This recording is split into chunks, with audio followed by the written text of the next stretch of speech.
আজকের গুরুত্বপূর্ণ আঞ্চলিক সংবাদে সবাইকে জানাই স্বাগত। আজ 1 জুলাই মঙ্গলবার। আজকের সকালের বিশেষ বিশেষ খবর হলো, এয়ারটেল কোম্পানির লোগো লাগানো গাড়ি থেকে 6 কোটি টাকার হেরোইন উদ্ধার, 3 জন গ্রেফতার। টাকা তুলতে গিয়ে প্রতারকের খপ্পরে মহিলা, স্থানীয়দের তৎপরতায় ধৃত প্রতারক। গোলাঘাটে মুখ্যমন্ত্রীর কনভয়ে জলের বোতল নিক্ষেপ, আটক মহিলা সহ 4। শ্রীভূমি ও হাইলাকান্দিতে বিশেষভাবে সক্ষম পড়ুয়াদের বৃত্তির দরখাস্ত আহ্বান। সরকারি প্রকল্প থেকে যোগ্য উপকৃতদের বঞ্চিত না করার নির্দেশ মন্ত্রী কৃষ্ণেন্দুর। শ্রীভূমিতে ইউডিএফ এ ধস, জেলা সভাপতি সহ একজাক নেতার একযোগে পদত্যাগ। এবং সর্বশেষ খবরটি হলো, খুব শীঘ্রই শিলচর পর্যন্ত বিদ্যুৎ চালিত যাত্রী ট্রেন, স্বাভাবিক হলো পাহাড় লাইন। এবারে শুনুন বিস্তারিত খবর।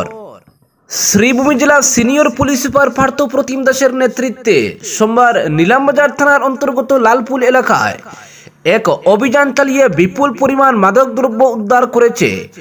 পুলিশের দাবি, উদ্ধার হওয়া হেরোইনের বাজার মূল্য প্রায় 6 কোটি টাকা। এই অভিযানে 3 জনকে গ্রেফতার করা হয়েছে, যাদের মধ্যে একজন বেসরকারি টেলিকম সংস্থা এয়ারটেলের একজন ইঞ্জিনিয়ার বলে জানা গেছে। পুলিশের গোপন সূত্র থেকে পাওয়া তথ্যের ভিত্তিতে শ্রীভূমি জেলার পুলিশ সুপার পার্থ প্রতিম দাসের নেতৃত্বে মিজোরামের চম্পাই থেকে আসা একটি বোলেরো গাড়িতে TR01M2262 তল্লাশি চালানো হয়। তল্লাশির সময় গাড়ির দরজার ভিতরে বিশেষভাবে লুকানো অবস্থায় পাওয়া যায় 76টি সাবান কেশে ভরা সন্দেহজনক বস্তু। পরীক্ষার পর তা হেরোইন বলে নিশ্চিত করা হয়। প্রতিটি সাবানের প্যাকেটে যথেষ্ট পরিমাণে মাদক ছিল, যার মোট ওজন ও বাজার মূল্য মিলিয়ে আনুমানিক 6 কোটি টাকা ছাড়িয়ে যায়। গাড়িতে এয়ারটেল লোগো লাগানো রয়েছে। পুলিশ 3 জনকে ঘটনাস্থল থেকে গ্রেফতার করে। তাদের নাম সুহেল আলম, ইফতিকার আলম ও সাব্বির আহমেদ। এদের মধ্যে একজনের বাড়ি হাইলাকান্দি, একজনের গুয়াহাটি এবং অপরজনের বাড়ি শ্রীভূমির পাতারকান্দিতে বলে জানা গেছে। প্রাথমিক তদন্তে জানা গেছে, ধৃত ইফতিকার আহমেদ এয়ারটেল কোম্পানির একজন ইঞ্জিনিয়ার পদে কর্মরত ছিলেন। এটি প্রমাণ করে যে মাদক চক্র কেবলমাত্র পেশাদার অপরাধীদেরই নয়, বরং বিভিন্ন সেক্টরের কর্মীদেরও নিজেদের দলে টানছে। এ বিষয়ে শ্রীভূমি জেলা পুলিশ এক প্রেস বিবৃতিতে জানিয়েছে, মিজোরাম সীমান্ত দিয়ে মাদক পাচারের বড়সড় একটি চক্র সক্রিয় রয়েছে বলে আমাদের সন্দেহ। এই অভিযান সেই চক্রের একটি বড় সূত্র ফাঁস করেছে। ধৃত 3 জনকে গভীরভাবে জিজ্ঞাসাবাদ করা হচ্ছে এবং তাদের মোবাইল ফোন ও আর্থিক লেনদেনও খতিয়ে দেখা হচ্ছে। পরবর্তী খবর, টাকা তুলতে গিয়ে প্রতারকের খপ্পরে মহিলা, স্থানীয়দের তৎপরতায় ধৃত প্রতারক। ব্যাংক থেকে টাকা তোলার সময় প্রতারণার ফাঁদে পা দিয়ে প্রায় 3,500 টাকা খোয়ালেন এক সহজ সরল মহিলা। ঘটনাটি ঘটে সোমবার দুপুর নাগাদ শ্রীভূমির পাতারকান্দি শহরের SBI ATM-এ। ওই মহিলা টাকা তুলতে গিয়ে প্রতারণার শিকার হন। তবে স্থানীয়দের তৎপরতায় প্রতারককে হাতে নাতে ধরে ফেলে পুলিশে সুপর্দ করা হয়। জানা গেছে, ধৃত যুবকের নাম আম্বার আলী ওরফে পীর, বাবা বলু মিয়া। তার বাড়ি ত্রিপুরার উত্তর জেলার কদমতলা থানা অধীন দক্ষিণ কদমতলা এলাকায়। পাথারকান্দি থানার ওসি সুমেশ্বর কুয়ার জানান, ধৃত প্রথমে বিভ্রান্তিকর তথ্য ও মিথ্যা ঠিকানা দিয়ে পুলিশের চোখে ধুলো দেওয়ার চেষ্টা করে।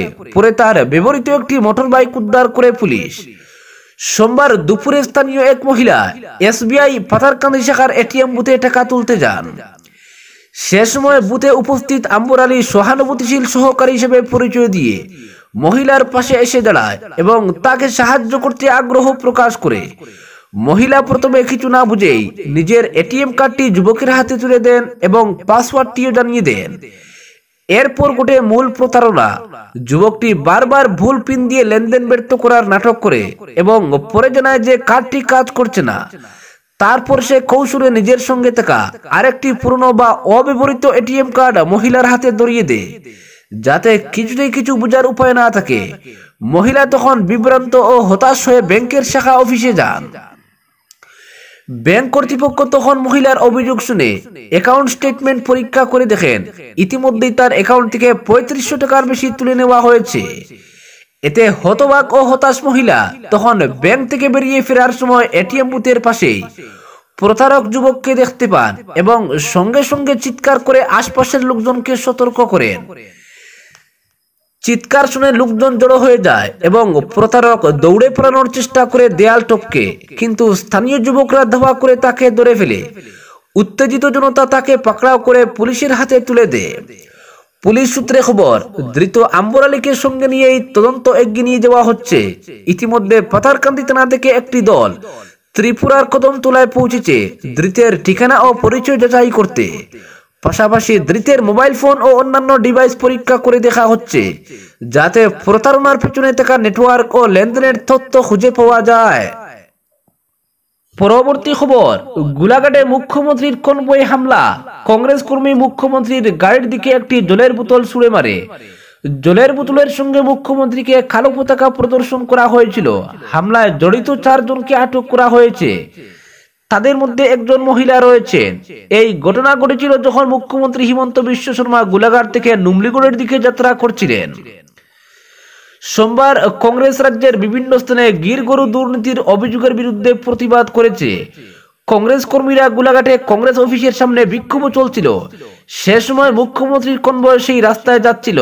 তখন মুখ্যমন্ত্রীর গাড়িকে লক্ষ্য করে একটি জলের বোতল নিক্ষেপ করা হয়। বোতলটি মন্ত্রী অতুল বোরার গাড়িতে পড়ে।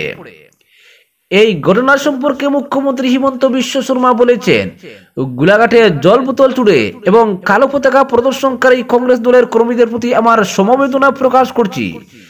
যদি জলের বোতলগুলি মুখ্যমন্ত্রীর উপর পড়তো তাহলে তা আরো ভালো হতো।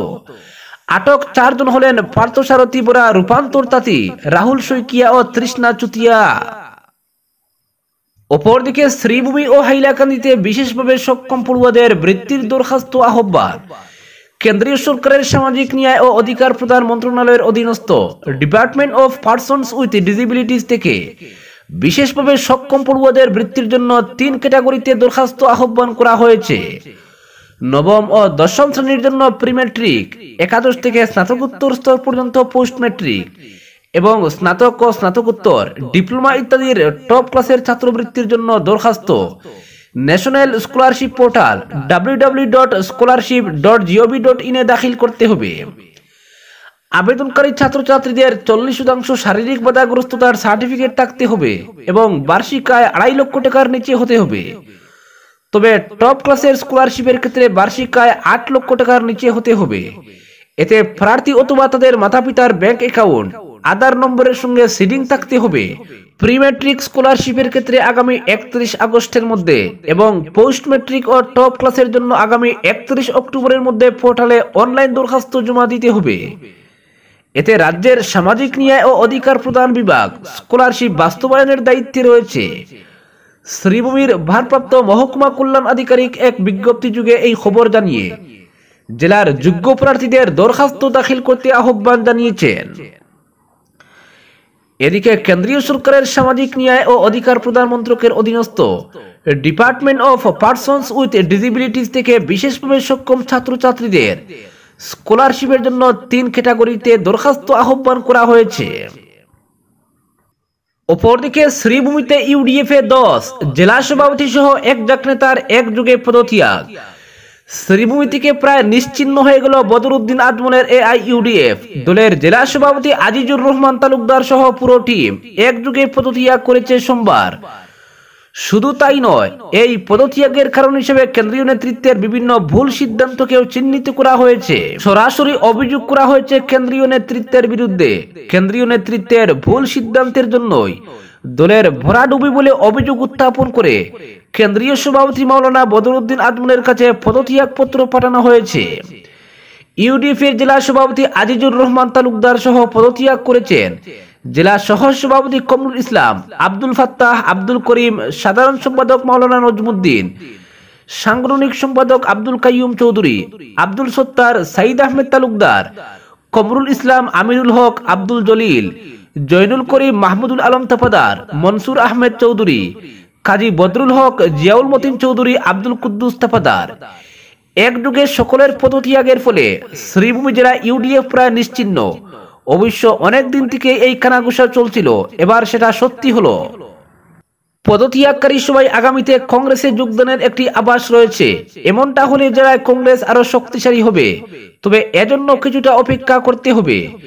সংখ্যালঘুদের পর ভরসা করে তৈরি হয়েছিল এই দল, কিন্তু শেষমেশ সংখ্যালঘুদের বিরাগভাজন হয়ে দলের নেতারা এখন কোণঠাসা। রাজ্যের অনেক জেলাতেই অস্তিত্ব সংকটে বদরুদ্দিন আজমলের হাতে গড়া দল। মানুষ তিতিবিরক্ত হয়ে ইউডিএফ কে বিদায় জানাচ্ছেন। পরবর্তী খবর, খুব শীঘ্রই শিলচর পর্যন্ত বিদ্যুৎ চালিত যাত্রী ট্রেন, স্বাভাবিক হলো পাহাড় লাইন। এনএফএল এর লামডিং ডিভিশনের কন্ট্রোল রুমে এখন স্বস্তির নিঃশ্বাস। সোমবার থেকে পুরোপুরি স্বাভাবিক হয়ে গেল লামডিং বদরপুর সেকশন। তবে এদিন ফের একবার চিন্তা বাড়িয়ে দিয়েছিল প্রবল বৃষ্টি, কিন্তু না, ভারী বৃষ্টিপাত হলেও জাটিঙ্গা লামপুর স্টেশনের 108-7-8 কিলোমিটার অংশে কোনো ক্ষতি হয়নি। এদিকে সোমবার শিলচর ও আগরতলা থেকে যেসব যাত্রী ট্রেন ছেড়েছে সেগুলো নির্বিঘ্নে 10 বিধ্বস্ত এলাকা দিয়ে পার হয়েছে। এদিন সকাল 7টায় শিলচর থেকে ছেড়ে আসা 15616 শিলচর গুয়াহাটি এক্সপ্রেস নির্ধারিত সময় গুয়াহাটি পৌঁছেছে। 13176 শিলচর গুয়াহাটি কাঞ্চনজঙ্ঘা এক্সপ্রেসও নির্ধারিত সময় অনুযায়ী রান করেছে।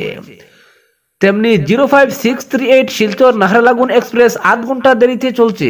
গত 23 জুন থেকে শিলচরে আটকে থাকা 14037 শিলচর নয়াদিল্লি সম্পর্কক্রান্তি এক্সপ্রেস সোমবার নির্ধারিত সময় রাত 7:30 শিলচর থেকে ছেড়েছে। এদিকে ট্রেন যাত্রীদের জন্য সুখবর, খুব শীঘ্রই লামডিং ও শিলচর এবং শিলচর ও আগরতলার মধ্যে শুরু হতে চলেছে বিদ্যুৎ চালিত অর্থাৎ ইলেকট্রিক ট্রেকশন ট্রেন। এতদিন চাপারমুখ থেকে বিভিন্ন গন্তব্যস্থলের দিকে ইলেকট্রিক ট্রেকশনে চলছিল যাত্রী ট্রেন, তেমনি বিভিন্ন স্টেশন থেকে আসা যাত্রী ট্রেনগুলো চাপারমুখ পর্যন্ত ইলেকট্রিক ট্রেকশনে চলছিল। এবার চাপারমুখ নয়, এনএফএল এর লামডিং ডিভিশনের অধীনে থাকা লামডিং স্টেশন থেকে ইলেকট্রিক ট্রেকশনে বিভিন্ন যাত্রী ট্রেন চলাচল শুরু করেছে। ইতিমধ্যে 12423 অথবা 12424 ডিব্রুগড় নয়াদিল্লি ডিব্রুগড় রাজধানী এক্সপ্রেস লামডিং থেকে ইলেকট্রিক ট্রেনে চলাচল শুরু করেছে। গত 25 জুন থেকে 13175 শিয়ালদা শিলচর কাঞ্চনজঙ্ঘা এক্সপ্রেস শিয়ালদাহ থেকে লামডিং পর্যন্ত ইলেকট্রিক ট্রেনে চলাচল শুরু করেছে। 13176 শিলচর শিয়ালদা কাঞ্চনজঙ্ঘা এক্সপ্রেসও গত 27 জুন থেকে লামডিং থেকে ইলেকট্রিক ট্রেনে চলাচল শুরু করেছে। 13173 শিয়ালদা সাবরুম কাঞ্চনজঙ্ঘা এক্সপ্রেস 26 জুন থেকে লামডিং স্টেশন থেকে ইলেকট্রিক ট্রেকশনে চলছে। তেমনি 13174 সাবরুম শিয়ালদা কাঞ্চনজঙ্ঘা এক্সপ্রেস ইলেকট্রিক ট্রেকশনে চলছে। 14038 নয়াদিল্লি শিলচর সম্পর্কক্রান্তি এক্সপ্রেসও বিদ্যুৎ চালিত ট্রেনে চলাচল শুরু করেছে। এদিকে 12516 শিলচর কোয়েম্বাটুর এক্সপ্রেস এবং 12507 ত্রিবান্দ্রম শিলচর এক্সপ্রেস 1 জুলাই থেকে লামডিং থেকে ইলেকট্রিক ট্রেকশনে চলবে। 12508 শিলচর ত্রিবান্দ্রম এক্সপ্রেস 3 জুলাই থেকে বিদ্যুৎ চালিত ট্রেকশনে চলাচল শুরু করবে। এনএফএল সূত্রে আরো জানা গেছে, জাটিঙ্গা রামপুরে দুর্ঘটনা না ঘটলে মাইবং থেকে নিউ হাফলং পর্যন্ত ইলেকট্রিক ট্রেকশনের সিআরএস হয়ে যেত, কিন্তু সেটা হয়নি। তবে সবকিছু ঠিক থাকলে এই মাসেই লামডিং ও শিলচর এবং লামডিং ও আগরতলার মধ্যে ইলেকট্রিক ট্রেকশনে যাত্রী ট্রেনগুলো চলাচল শুরু হয়ে যাবে। অপরদিকে হাইলাকান্দি জেলার অভিভাবক মন্ত্রী কৃষ্ণেন্দু পাল বিভিন্ন সরকারি প্রকল্পে যোগ্য উপকৃতদের নাম বেশি করে অন্তর্ভুক্ত করার নির্দেশ দিয়েছেন। তিনি সোমবার হাইলাকান্দির জেলা কমিশনারের সভাকক্ষে জেলায় 4টি সরকারি প্রকল্পের অধীনে উপকৃতদের নাম চয়ন করার কাজ খতিয়ে দেখতে এক রিভিউ মিটিংয়ে এই নির্দেশ দেন। সভায় জানানো হয়, অরুণোদয় 3.0 প্রকল্পে এখন পর্যন্ত যোগ্য 49,402 জন উপকৃতদের নাম আপলোড করা হয়েছে। মুখ্যমন্ত্রী আত্মনির্মাণ আসাম অভিযানে 1186 জন সুবিধাভোগীর নাম বাছাই কমিটি চূড়ান্ত করেছে। মুখ্যমন্ত্রী মহিলা উদ্যমিতা অভিযান প্রকল্পে 1764 জন সুবিধাভোগীর নাম চূড়ান্ত করা হয়েছে। এছাড়া চা বাগান কর্মীদের প্রকল্প একটি কোলে দুটি পাতায় এ পর্যন্ত জেলায় 11,928 জন উপকৃত হয়েছেন বলে সবাই জানানো হয়। সবাই প্রকল্পগুলির মাধ্যমে আরো যোগ্য লোকজন কিভাবে উপকৃত হতে পারেন সে ব্যাপারে পদক্ষেপ নেওয়ার রূপরেখা তুলে দেন অভিভাবক মন্ত্রী কৃষ্ণেন্দু পাল। সোমবারের সভায় জেলার 3 বিধায়ক সুজামউদ্দিন লস্কর, জাকির হোসেন লস্কর ও নিজামুদ্দিন চৌধুরী সহ জেলা কমিশনার নিসর্গ হিবারে, পুলিশ সুপার অমিতাভ সিনহা এবং বিজেপি কর্মকর্তা স্বপন ভট্টাচার্য কল্যাণ গোস্বামী, মুন স্বর্ণকার, ডক্টর মিলন দাস প্রমুখ অংশ নেন। আজকের বিশেষ সংবাদ এখানেই সমাপ্ত।